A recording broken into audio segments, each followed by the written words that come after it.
All right, 3 free plays coming up for Tuesday, August 25th. We will run through the entire Major League Baseball card for you today, as we always do. He is Mark Zinno. I am Bryan Power. Welcome to the WagerTalk YouTube channel. Remember, if you already haven't done so, please click subscribe as we do the show every Monday through Friday. And we'll have bonus content coming this week as we are going to be breaking down all 4 power conferences in college football. In all 4 ACC, Big 12, SEC, Big 10. Looking forward to doing that. But Mark, up first is some baseball here today in the morning, and we're going to run through this. I know you're doing well. You continue to the turnaround continues for Mark. Yeah, 7-3 the last 10. So we have got our Stella got a groove back. We found our stride back, and that's good enough for me at this point. I'm ready to start looking into college football this weekend, already evaluating week 0 and what we're going to do and where we're going to go. Lines are moving, in case you haven't noticed, on week 0. Oh, they've been moving, yes. And most of the money is coming in on the favorites. Talked about that with except for one game. Joe Ranieri, Prez, and the gang yesterday on the WagerTalk YouTube channel. But I'm here with my good buddy, Mark Zinno. No place I would rather be.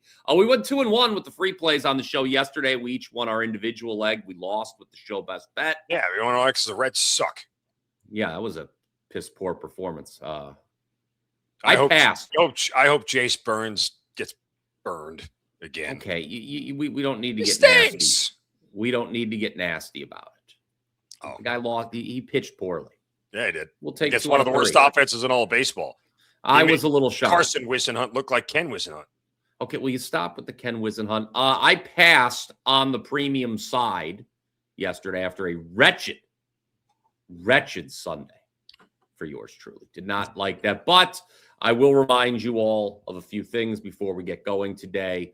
Number 1, 76-49 run going back to April in MLB, 23-12 since late July. I've had back-to-back losing days just one time in August, and it's $5 Tuesday. We'll talk about that in a little bit. It's a great time to get on board. Right. Yes, it is $5 Tuesday, I hope. But I know many of you, unlike Mark, probably knew that coming into the show. I forget what day of the week it is. I've been just... And you're going to chastise me for not having your schedule handy.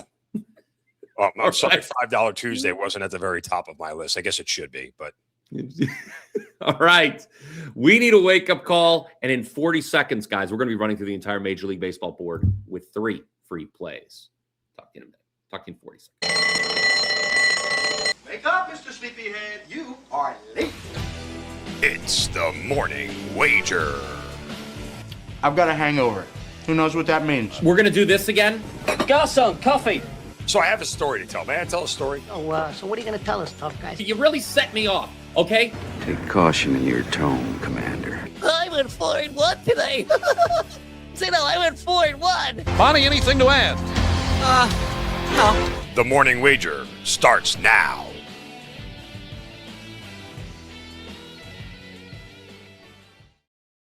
Starts now, guys. Don't forget to smash that like button, or you can simply press the thumbs up.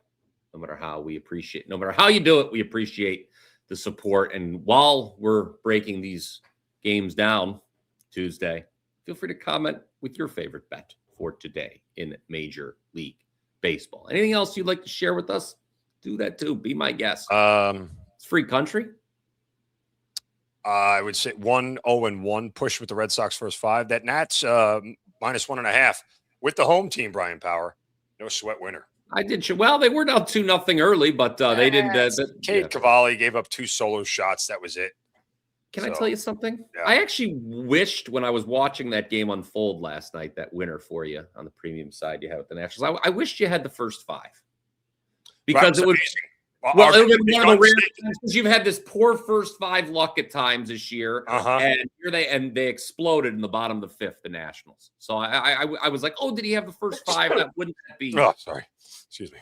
He would have been old that one, but then I remembered you. I know, but it was full game that we didn't have to worry. All right, well, let's get to who's up first, you or me? I think it's you. Go ahead, send it. Full send. Let's go with the Blue Jays. What are the Royals going to win out this year? I don't think so. They've won 8 in a row. Last 7 were at home, whereas we know, Mark Zinno, they score a lot more. Put this team out on the road. They're one of the lowest, Kansas City, that is. They're one of the lowest scoring teams in all of baseball. They also have one of the worst bullpens in all of baseball. It's what we call a double whammy. I don't know if we all call it that, but it's what I'm working with here on Tuesday. So I'm going to take Toronto, who obviously needs to stack up some wins to stay in this congested wildcard race. Has Max Scherzer pitched well this season? How about no? No, but he had been better before his last time out. Pardon me. He got rocked last time out, gave up 7 runs in 4 innings, but that was in Tampa against a first-place team. All right? Now he's at home against the last-place team, and he'd given up 2 runs or less his previous 4 starts, 2 of which were here at home. So I think Scherzer can handle business against this light-hitting Royals lineup. Blue Jays, hey, we're never out of it against this Royals bullpen. And then Seth Lugo is the starter for Kansas City. He's given up exactly 5 runs in 3 of his last 4 starts. So he's not exactly in fine form either, Blue Jays. I don't like birds, but I like the Blue Jays tonight. I agree. I would not back the Royals here. Even though it's Max Scherzer, it's a little bit scary, and the Blue Jays lineup is a little bit scary, but there's a reason why Toronto is the favorite here. I did think about the under, but with these 2 starting pitchers and the Royals bullpen, no thank you. I don't know. It's sell high. You know me. A bad team on a long win streak like this. Let's we're going to go to Atlanta with the Braves. They are now on their string of 3 straight third-place teams. They had that one makeup game with the White Sox. They just lost 2 of 3 to the Brewers in a series where they scored exactly 6 runs over the course of 3 games.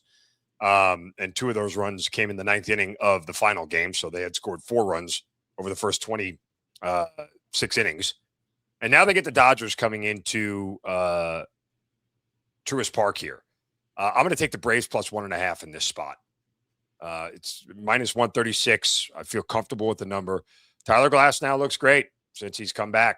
No doubt about it. He is, he's coming back for his first start, which is, always fun to fade a guy. Since May, he hasn't pitched. But he looked great. What Emmett says, he looked great before he went down. He was 3-0 with a 2.72 ERA and a 0.83 whip. His numbers were phenomenal. Bryce Elder, who I've yelled as a candidate for regression, screamed that he's been a candidate for regression. Well, the regression came 2 starts ago against the Mets when he gave up 7 runs. But his home ERA this year is a run lower than it is on the road. Even last time out against Arizona team, that's one of the highest scoring teams in the league since the break. He went 6 innings, 4 hits, 1 run. All of these at home. He's now making his 5th consecutive start at home. Make note of that because the next time out when he goes on the road, we're going to fade him. But he does enough to keep them close here. Braves bats dead on the road. Much better at home here in the second half. And just for a quick frame of reference here, if you look at since the All-Star break, runs on the road versus home, Braves are dead last in runs scored on the road since the All-Star break, and yet they are 4th in runs scored at home. I think it's a possible over here as well if you wanted to go down that road. But nonetheless, if the Braves don't get the Glass now, guess what? They're dead regardless. So give me the Braves plus the 1.5 here in a tight, low-scoring game. I don't want to talk about Braves and overs after what happened Sunday night. Between them and the Brewers, it was just let's leave runners on base night at the Little League World Series on ESPN. It was a very upsetting loss for me. All right, let's go through these games rapid fire real quick. We're going to start with Tampa and Detroit. Tampa Bay, luckiest team in the league per my luck ratings, while Detroit is the unluckiest. Rays took the series opener. Jackson Jobe on the mound for Detroit. He pitched well last time out. He got screwed by the bullpen. Ian Seymour Butts going for the Rays. It's a weird number on that game.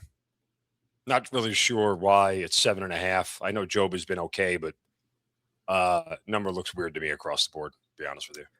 Boston and Miami. Miami's got problems. They lost their closer and they lost the game in the 9th.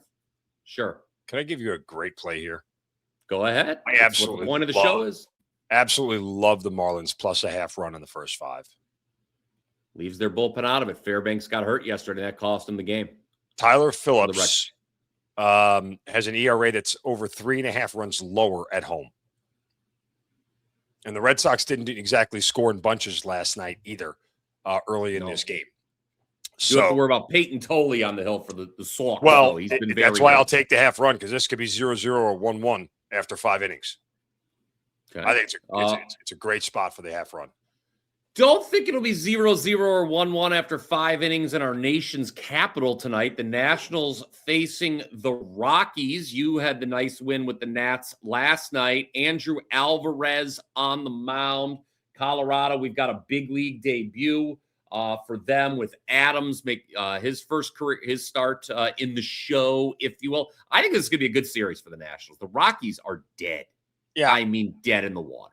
But after cashing a -1.5 for the home team, run away, run away, run away. I'm not going anywhere near the game. Andrew Alvarez has been good. We don't know what we're going to get out of Mason Adams, who's making his debut. He was pretty good in Albuquerque, 2.08 ERA, 3 starts at AAA, but kind of an X factor there. So yeah, probably a stay away. Houston and the Yankees. I actually considered playing the Yankees here. Oh, you did? Yeah. Yeah. I did. I just, is it crazy to say that the bats look like they're actually starting to snap out of it a little bit? I mean, Bellinger's back. I can put some numbers behind that assessment. 32 runs scored their last 7 games. It's not, we're not going to confuse them for the 1927 Yankees, but it's a start. Ethan Peckerwood is starting. Yes. I don't know who he is. He's the pitcher for the Astros. Yes, that's about it. There's no other news on him at all. It's his second start. Yes. His first start, Peckerwood gave up 2 runs in 3 2/3.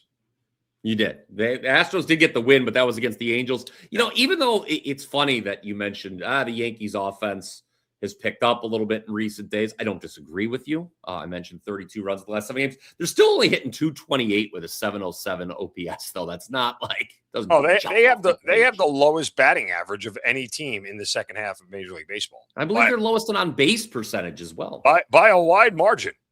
By like 9 points. Jonah Hill will tell you all that matters is getting on base. Yes, that's right. Moneyball. There we go. All right. But yeah, I still lean the Yankees here, especially with the advantage of the bullpen. Since we've last discussed the Astros on the show, they parted ways with their general manager, by the way. Take note of that. I hit you with Kansas City and Toronto already. Milwaukee and the Mets. Milwaukee should have scored more runs Sunday night. I'm going to keep saying that probably until October. I think I want to play the Mets here. Oh, really? Kyle Harrison's ERA is 4 runs higher on the road than it is at home. And that's a significant split. Zach Thornton has been good. I mean, his ERA at home, where he's 7-1, is 1.26. His ERA on the road, where he's 3-2, is 5.01. His OBA goes up 100 points. His overall, Thornton's expected ERA 1.8 runs higher. Yeah, I mean, an actual. He's been masked here by some good numbers with a 2.84 ERA overall. And when you look at the sheer number of, road starts that he's made, they've been bad. So, okay. I don't know. I got nothing. Real quick. Kyle Harrison during the day, 5-0 with a 1.30 ERA. Well, this is at night. I know. That's what I'm saying. So everything points. I like the Mets. Meet the Mets. You hit us with the Dodgers and Braves already. Texas and the White Sox. I like Texas here with DeGrom on the mound. They came to town yesterday, beat the crap out of the White Sox 11-2. Hopefully no one's fighting in the upper deck tonight. Again, guys, just drink and enjoy the baseball game. What are we doing? Doing Macho Man Randy Savage impressions with elbow drops to people. Now you're also in this third city in 3 days with Texas. They were home for the Rangers in the White Sox, at the White Sox. Now they started the series. I'm sorry. I apologize. I was reading it wrong. It's a brand new series. I got confused. Okay, you've confused me for a second there. Nope, Baltimore and St. Louis. The Baltimore Orioles franchise began in St. Louis. Is there any hard feelings going into this series about that? I don't think so. Technically, that's not true, though. No, they were the St. Louis Browns. No, actually, the New York Highlanders moved to become the Baltimore Orioles first. Well, who am I thinking of then? Who was the St. Louis Browns? They were a team, yes. But I forget who they turned into, but it wasn't the Orioles. I'll have to look it up. Oh, okay. Let's see what. All right. No, after the 53 season, they moved to Baltimore, where they became the Baltimore you're right. Orioles. Well, there was. No, I'm sorry. I had the other way around. The original Highlanders moved from Baltimore to New York. That's what it was. You moved from Baltimore to New York. Or no, you moved from. I moved from Never New York. mind. Anyway, all right. Orioles and the Cardinals. Who's on first here? This feels like a possible over game with Liberatore on the mound and Chris Bassett, who is bad on the road always. Yes. Right. We look at his splits. ERA on the road 7.28. It's 4 runs higher than in the 3.35 at home. Liberatore stinks. We tried to fade him 2 starts ago, and of course, he threw a gem of a start. But I will add this in. Cardinals are just coming off a 10-game road trip. And they are back home for the first time. Even though they don't score as much as at home, they are back home for the first time. Lean the Cards here as well. I got no reason. Those are 2 teams that are very tough. My guess is the Cardinals are, not that they have much of a chance right anyway as it stands, make the playoffs. They're going to fade out of contention. The Cleveland Guardians, who have somehow climbed out of the depths that they were on. Again, they're in the midst of a very easy schedule, guys. I've talked about it a lot on the program over the last week. I gave the Guardians out on the show yesterday, a low NB hold. They got the job. Parker Messick actually, was rewarded for pitching well. Tonight it's Gavin Williams. He always has a lot of strikeouts. I feel he pitches every time I go to the ballpark. He had 11 strikeouts when I was there last Thursday against the Giants. Can I tell you, this is another spot where I love the Angels plus a half run in the first 5. Oh, you do? I like the under. Okay, same thing. That works in our favor as well. They're correlated. Oh, it does. The less scoring, the better. Oh, is that how that works?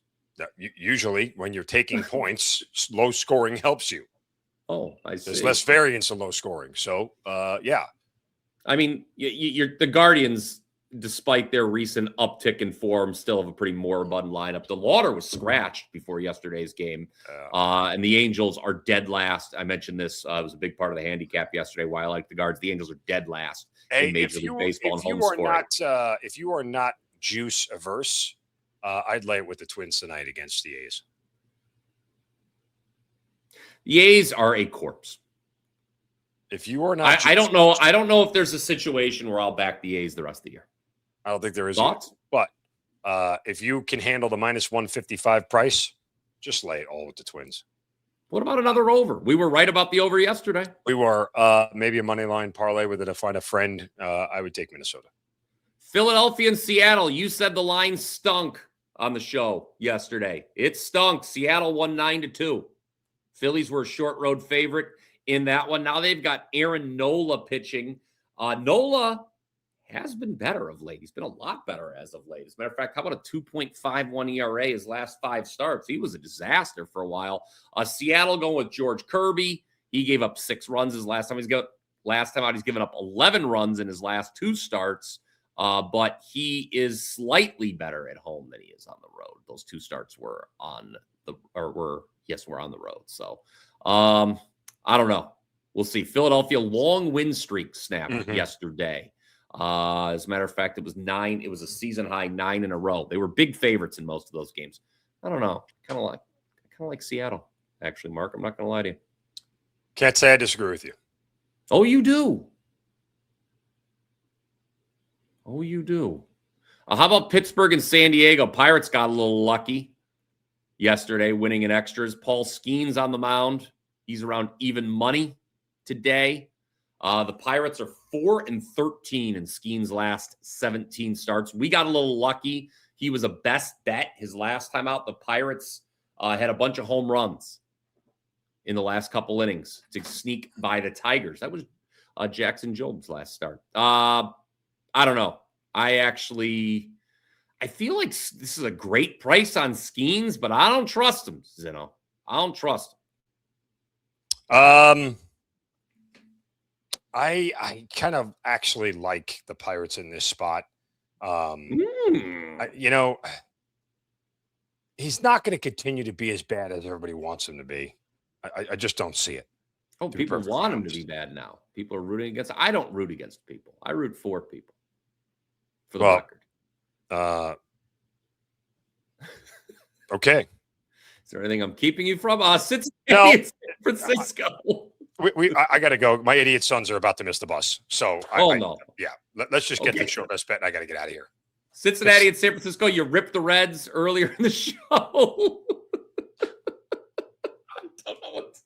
I'm sorry. I honestly, I got to go. I literally have to get these kids to school. All right. I got you.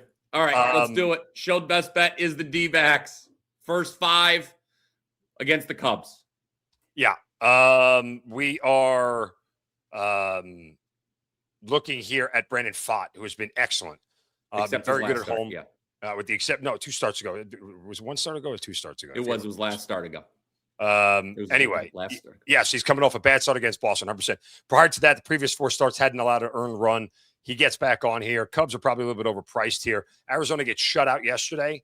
I don't think that'll happen 2 games in a row. Clay Holmes is good, but I don't think he's that good. And I am more inclined to believe that Arizona bounces back here.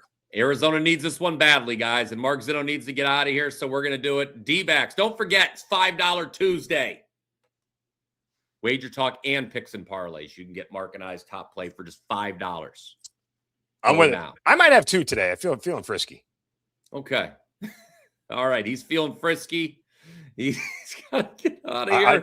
I'm going to kill these kids. It's unreal. Get out. Takes you to school.